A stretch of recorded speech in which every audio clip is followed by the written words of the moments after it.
महानगर मुरादाबाद में चारों ओर गणेश चतुर्थी महोत्सव की धूम लगातार जारी है।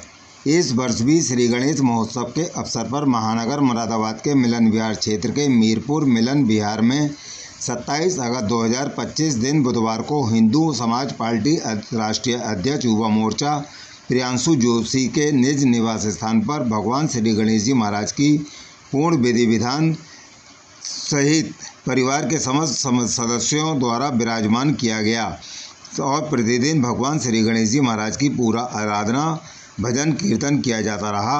आज अंतिम दशम दिवस सर्वप्रथम भगवान श्री गणेश जी महाराज की पूरा आराधना की गई। तत्पश्चात भगवान श्री गणेश जी महाराज को भोग लगाया गया। भगवान श्री गणेश जी को महाराज को लगाए गए भोग प्रसाद को कार्यक्रम स्थल पर पहुँचे सैकड़ों की संख्या में श्रद्धालुओं को भंडारे के प्रसाद के रूप में वितरण किया गया। आज भगवान श्री गणेश जी के साथ साथ इंद्रदेव की इतनी कृपा थी कि पूरे जोश के साथ गरज रहे थे और अपनी कृपा बरसा रहे थे। ऐसा लग रहा था कि भगवान श्री गणेश जी महाराज को शायद प्रियांशु जोशी के घर से जाने का मन नहीं कर रहा हो, इसलिए तो घंघोर वर्षा हो रही थी। मगर भगवान श्री गणेश जी को तो अपने निज स्थान पर जाना ही था। सभी श्रद्धालुओं ने भगवान के भंडारे के प्रसाद को श्रद्धापूर्वक ग्रहण किया। भजन कीर्तन और भंडारे के प्रसाद को ग्रहण करने के पश्चात गणपति बप्पा मोरया अगले बरस फिर जल्दी के जयकारों को लगाते हुए ढोल नगाड़ों के झूमते नाचते अबीर गुलाल उड़ाते सभी श्रद्धालु गणपति बप्पा की प्रतिमा को गंगा की धारा में विसर्जन करने के लिए रवाना हो गए। इस पावन एवं पुनीत अवसर पर जहां एक ओर प्रियांशु जोशी, शिया जोशी, वैष्णवी जोशी, पीहू सैनी, आशा जोशी, मीनू सैनी, दक्ष सैनी, सचिन जोशी, मनोज सैनी, कविता जोशी, अर्चना भारद्वाज, गीता कौशल, साईं कौशल, कृष्णा जोशी आदि उपस्थित रहे। तो वहीं बड़ी संख्या में सनातन धर्म प्रेमियों ने भी श्री गणपति महाराज के दर्शन पूजन कर और अपनी उपस्थिति दर्शाकर भगवान श्री गणेश जी महाराज का आशीर्वाद प्राप्त करते हुए अपना जीवन सफल बनाया। इस पावन एवं पुनीत अवसर पर हिंदू समाज पार्टी राष्ट्रीय अध्यक्ष युवा मोर्चा प्रियांशु जोशी ने अपनी खुशी का इजहार करते हुए समस्त सनातन धर्म प्रेमियों को बड़ा ही सुंदर सा संदेश देते हुए कहा, जोशी निवास में हम लोग अपने परिवार में ये गणपति जी की असीम कृपा होती है और वो आते हैं और सुख समृद्धि सारा कुछ इनका ही दिया हुआ है और इनकी कृपा से ही सब कुछ चल रहा है। 7 साल से लगातार गणपति महाराज जी का आशीर्वाद बना हुआ है हमारे ऊपर और गणपति महाराज जी की सेवा करने का सौभाग्य हमें प्राप्त होता है। कितने दिन का कार्यक्रम है ये 10 दिन का कार्यक्रम होता है और अब शोभा यात्रा निकाली गई, जिससे शोभा यात्रा निकाली गई भंडारा किया जाता है, भंडारा किया गया और लगातार यही सेवाएं 10 दिन की सेवा का सौभाग्य हम लोगों को प्राप्त होता है। इसमें जोशी निवास पूरा इंक्लूड रहता है और लगातार यही सेवा हमें मिलती रहे, बाबा से यही कृपा है। बस क्या संदेश दिया जाता है कार्यक्रम के माध्यम से? मेरा बस एक ही संदेश है, देखिए गणपति महाराज जी आप घर पे लाते हैं लेकिन मूर्ति जो प्रतिमा है, प्रतिमा को ऐसी जगह विसर्जन करें जो बिल्कुल घुल जाए। ये नहीं कि गणपति महाराज जी को आप कोने में रख दें और फिर मतलब टूट फूट हो, वो चीज़ ना हो, क्योंकि जिनकी हम सेवा कर रहे हैं चोट तो उन्हें लग रही है, दर्द उन्हें हो रहा है, तो हमें भी दर्द हो रहा है, क्योंकि वो दर्द जो होता है ना उस समय का वो बहुत बड़ा निंदनीय होता है। और मैं यही कहूँगा सबसे कि ज़्यादातर गणपति महाराज जी की सेवा करें, लेकिन प्रतिमा विसर्जन जो है उसको बड़ा सोच समझ के करें। कि कुछ लोग करते हैं कि बड़ी दूर से यूं फेंक देते हैं, ये सब चीज़ें ना करें।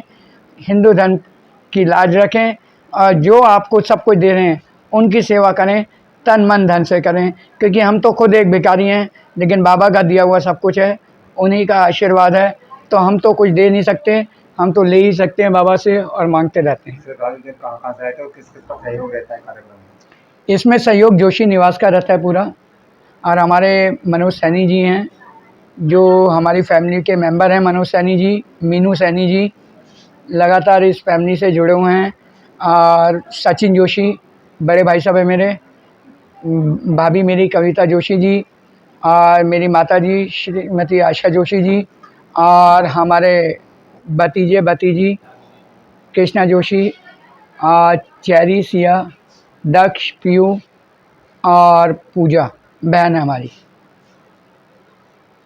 क्या संदेश देना चाहते हैं समाज के लिए? बस संदेश यही देना चाहूँगा कि भैया बस प्रतिमाओं को बहुत शांतिपूर्वक अच्छे तरीके से विसर्जन करें कि गणपति महाराज जी को चोट न लगे जो निंदनीय हो।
Thank you.